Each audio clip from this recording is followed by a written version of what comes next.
누리기를 바라면서 오늘 읽을 말씀 이사야서 64장 5절입니다. 이사야 64장 5절 말씀 우리 함께 읽습니다. 주께서 기쁘게 의를 행하는 자와 주의 길에서 주를 기억하는 자를 선대하시거늘 우리가 범죄함으로 주께서 진노하셨사오며 이 현상이 이미 오래 싸우니 우리가 어찌 구원을 얻을 수 있으리까. 아멘. 오늘 우리 마음에 기억해야 할 주제가 선대와 진노, 선대와 진노. 이 선대와 진노의 의미를 영어 성경에서는 돕는 것과 화내는 것, help와 angry 이렇게 번역을 합니다. 또 현대인의 성경에서는 이 환영하는 것, 또 분노하는 것 이렇게 설명합니다. 이 이사야서의 특징이 하나님과 이스라엘 백성들의 관계를 아버지와 아들의 관계로 말씀합니다. 아버지와 아들의 관계. 63장에서도 주는 우리 아버지시다. 또 64장에서도 주는 우리 아버지시다. 아버지와 아들의 관계인데 왜 아버지가 아들에게 선대하시기도 하고 진노하기도 하시는가? 어떤 아버지가 매일같이 아이들에게 화만 낸다 그러면 그 아이들이 아버지를 아버지라고 부르겠나? 또 어떤 아버지가 아들들에게 매일같이 좋게만 하면 그 아들들이 정말 바른 길을 갈 수 있겠는가?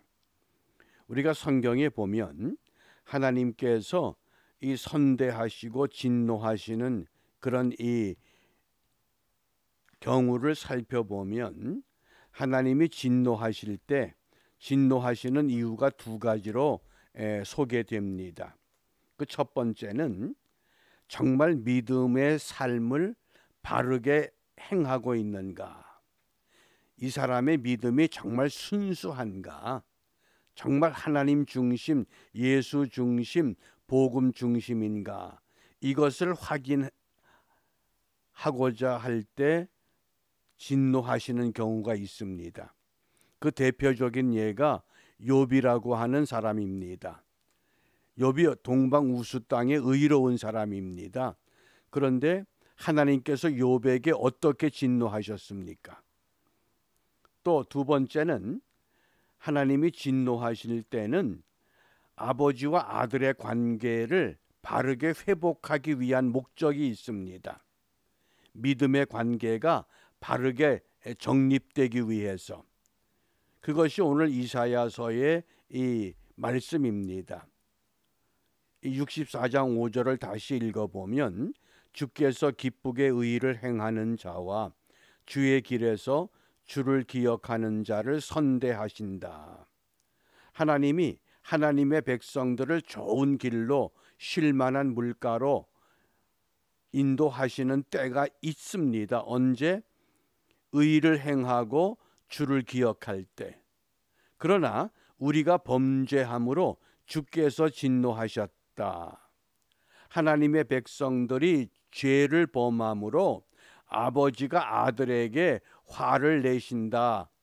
그런데 이 현상이 이미 오래 싸우니 이렇게 하나님이 우리에게 진노하는 일이 너무나 오래되었다.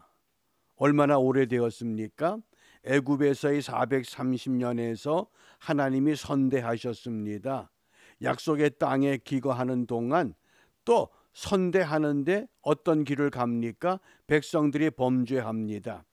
이제 어느 지경까지 왔느냐? 너희들 머지않아서 이제 바벨론에게 멸망할 것이다. 이것까지 말씀하신 겁니다. 그래서 이 현상이 너무 오래되어서 우리가 어떻게 구원을 얻을 수 있겠는가 그러면서 탄식하는 겁니다. 어느 농부가 집 앞 마당 감나무에 그 감나무가 이제 다 고목이 돼서 썩어서 넘어질 판입니다. 그런데 어떤 새가 그 가지에 날아와서 새 둥지를 짓기 시작합니다. 농부가 볼 때는 이 바람 불고 또 비바람이 치면 이 나무가 쓰러지기 때문에 그 둥지가 무너질 것 같습니다. 그래서는 새가 둥지를 지으면 그 둥지를 다 털어버립니다.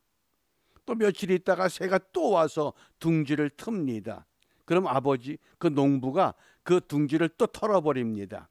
이렇게 수차례 반복하다 보니 결국은 새가 그 나무의 둥지 만드는 것을 포기하고 다른 나무로 더 튼튼한 나무에 가서 둥지를 틉니다. 그때 그 농부가 그 새를 보면서 흐뭇해하는 겁니다. 아버지 되시는 하나님이 왜 그의 백성들이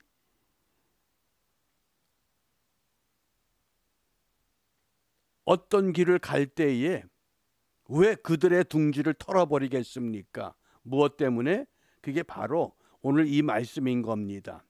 우리 그런 의미에서 이사야 64장 5절 말씀을 우리 한 번 더 읽습니다.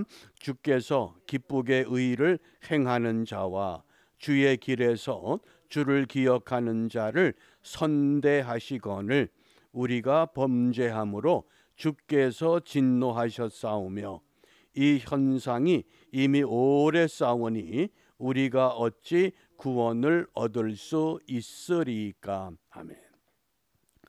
우리 아침 시간에 하나님과 나 사이 아버지와 아들의 관계가 정말 어떤 관계 속에서 신앙생활을 하고 있는가.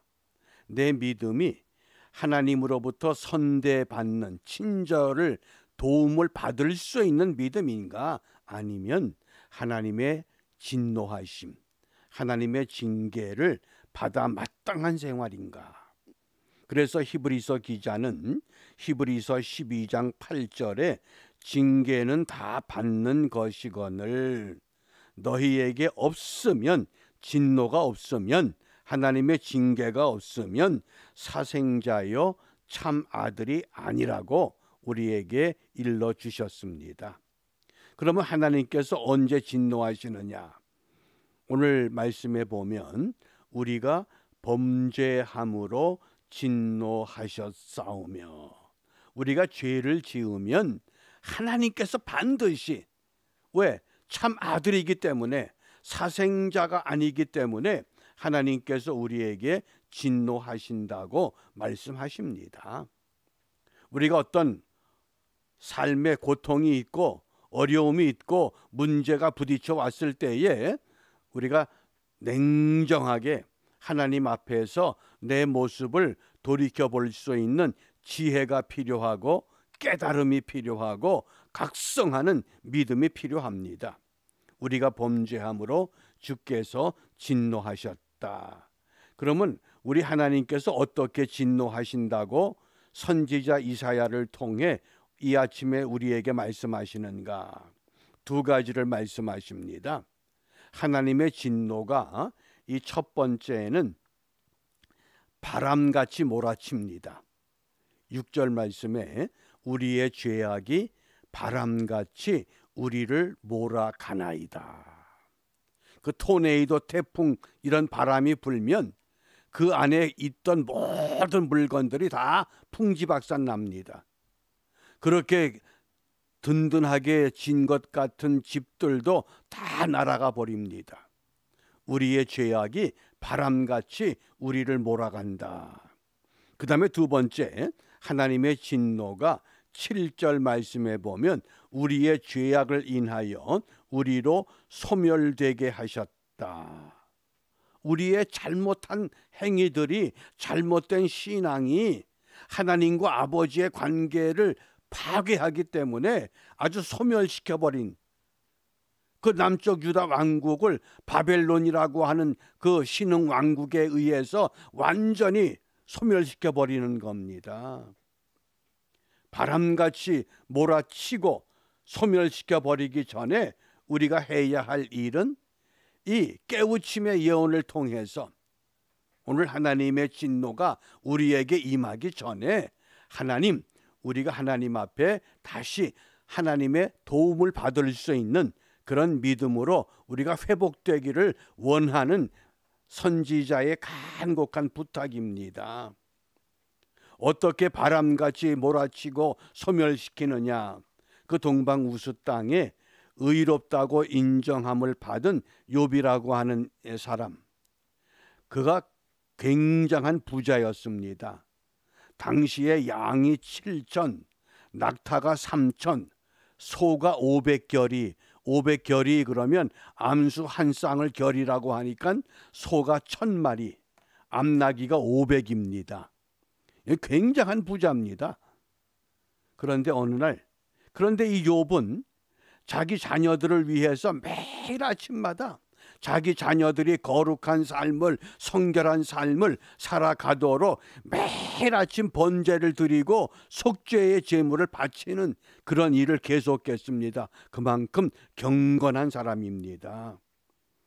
그날도 자녀들을 위한 제물을 바치고 이제 조금 쉬려고 하는데 갑자기 어떤 종이 찾아와서 이렇게 구합니다. 주인님, 스바 사람들이 갑자기 공격해서 소와 나귀를 전부 약탈해 가고 그 많은 소 1000마리, 나귀 500마리, 이 많은 가축들을 돌보던 종들 전부 다 죽였습니다. 나만 겨우 살아서 이렇게 주인님에게 고합니다.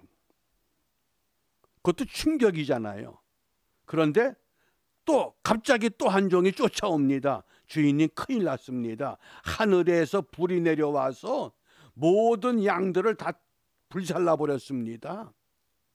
나만 겨우 피해서 이제 와서 이렇게 알려드립니다. 또 그러는데 또 세 번째 또 어떤 사람이 종이 쫓아와서는 주인님, 갈대아 사람들의 무리가 몰려와서 낙타를 전부 빼앗고 종들을 죽였습니다.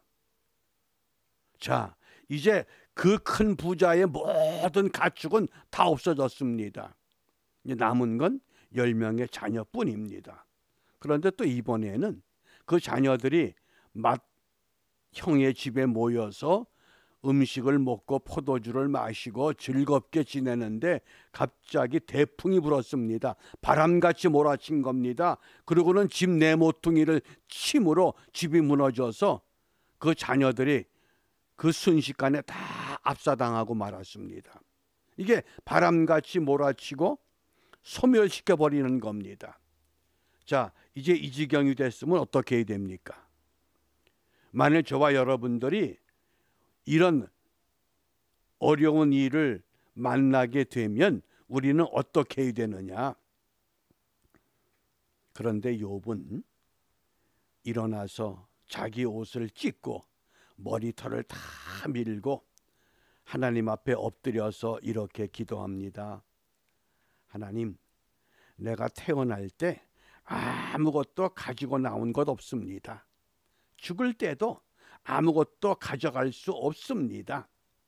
주신 이도 하나님이시요 거두어 가시는 이도 하나님이십니다. 오직 하나님의 이름만 찬양받기를 원합니다. 그게 믿음의 사람의 믿음의 경지라고 하겠습니다. 우리가 지금 이 코로나 바이러스로 인해서 모이지도 못하고 사회적 거리를 유지해야 되고, 오늘 아침 신문도 잠깐 보니까 이 뉴욕에 브라질 변형 코로나 바이러스가 이제 감염이 시작됐다고 합니다. 그런데 그 감염된 사람이 해외여행을 한 번도 하지 않았는데도 새로운 변형이 계속 지금 발생하고 있기 때문에 주의해야 된다. 그런 소식을 읽었습니다. 바람같이 몰아칩니다. 우리를 소멸시켜 버리려고 합니다. 욥과 같이 동방우수 땅에 의로운 사람, 그에게 모든 소유들이 순식간에 다 바람같이 소멸됐습니다. 심지어 아들, 딸까지 전부 다 이제 소멸시켜 버린 겁니다. 그럼 우리 어떻게 해야 됩니까? 하나님 왜 나에게만 이런 시련과 이런 고통을 주십니까? 그렇게 우리가 불평하고 주저앉을 것이 아니라 욥과 같이 주신 자도 여호와 하나님, 거두어 가시는 이도 여호와 하나님이십니다. 그리고 우리가 이렇게 결단해야 됩니다. 우리 9절 말씀을 우리 함께 읽습니다. 여호와여, 너무 분노하지 마시고 우리의 죄를 영원히 기억하지 마소서. 우리는 다 주의 백성들입니다. 우리를 굽어 살피소서. 이제까지 하던 기도가 아니라 좀 새로운 기도. 우리가 이제 다음 주부터 고난주간 한 주간을 지켜야 되는데, 우리가 이 고난주간에 우리가 이 고난주간을 지내면서 정말 주님께서 우리에게 원하시는 것이 무엇인가를 우리가 분명히 깨달아야 됩니다. 그래서 우리가 부활주일 전까지가 고난주간이기 때문에 이번 주간은 우리가 고난주간을 준비합니다. 한 주간 동안 잘 준비하면서 정말 주님이 우리에게 원하시는 것이 무엇인가, 내 기도 생활, 내 신앙 생활, 내 믿음 생활을 우리가 함께 점검하면서 이 고난주간 때에는 특별히 기도 제목들을 하나 정하시길 바랍니다. 그래서 기도 제목들을 개인 카톡으로 저에게 주시면 우리가 그 기도 제목들을 놓고 집중적으로 기도하면서 하나님이 우리를 어떻게 도우시는가, 그래서 우리가 기도하면서 이렇게 결단하기를 원합니다. 3가지를 결단하고자 합니다. 첫 번째, 의를 행하겠습니다. 의로운 길로 가겠습니다. 5절 말씀에 보면 주께서 기쁘게 의를 행하는 자를 선대하시거늘. 즐겁게 의로운 길을 가겠다고 다짐합니다. 그 다음에 2번째로 주를 기억하겠습니다.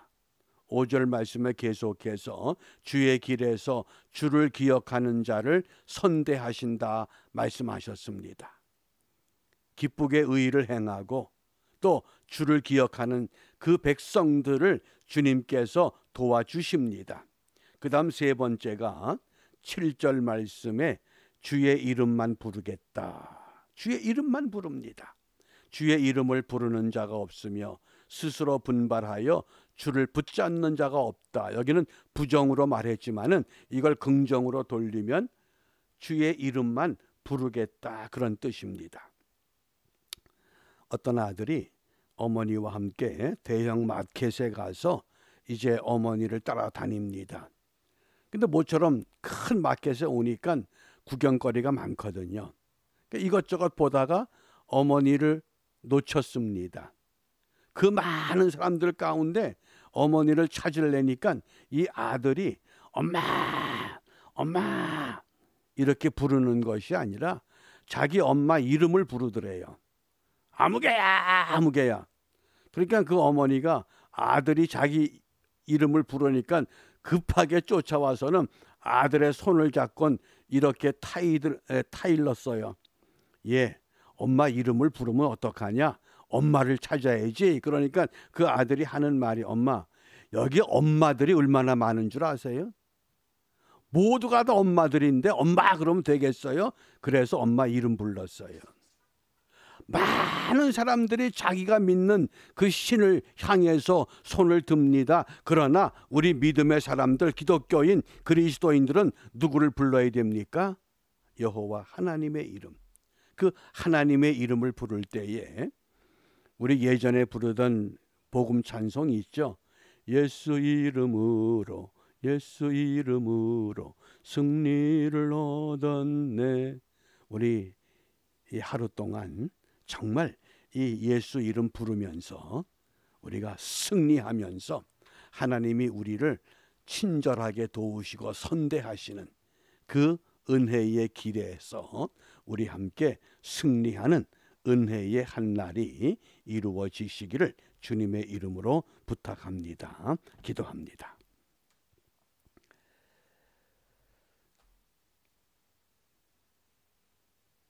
자비하신 아버지, 때로는 우리 앞에 감당하기 어려운 하나님의 진노가 우리를 괴롭힐 때 겸손히 주님 앞에 무릎 꿇고 정결한 몸과 마음으로 우리 자신들을 새롭게 할 수 있도록 인도하여 주시고, 하나님의 도우심의 은혜가 우리의 삶을 평탄케 할 때 더욱 겸손하여 날마다 주의 말씀에 따라 순종하는 하나님의 사람들로 온전히 나아갈 수 있도록 우리 모두를 붙잡아 주시기를 원합니다. 이렇게 험하고 어려운 때에 저희들로 하여금 하나님의 자녀로서의 본분을 회복하는 은혜의 기회를 허락하여 주신 줄 믿사오니, 오늘 한날 동안도 주와 동행하며 하나님의 거룩한 아버지와 아들의 관계가 온전히 회복되어 하나님의 자녀로서 하나님의 이름을 존귀케 하며 영화롭게 하며 모두에게 하나님이 나와 함께 계신 증거를 보여주므로 여호와 하나님의 이름을 존귀케 하는 우리 모두가 될 수 있도록 역사하시고 축복하여 주시옵소서. 이러한 은혜가 우리에게 반드시 이루어질 것을 확신하며 주님께서 가르쳐 주신 기도로 함께 기도합니다. 하늘에 계신 우리 아버지, 아버지의 이름을 거룩하게 하시며 아버지의 나라가 오게 하시며 아버지의 뜻이 하늘에서와 같이 땅에서도 이루어지게 하소서. 오늘 우리에게 일용할 양식을 주시고 우리가 우리에게 잘못한 사람을 용서하여 준 것 같이 우리 죄를 용서하여 주시고 우리를 시험에 빠지지 않게 하시고 악에서 구하소서. 나라와 권능과 영광이 영원히 아버지의 것입니다. 아멘.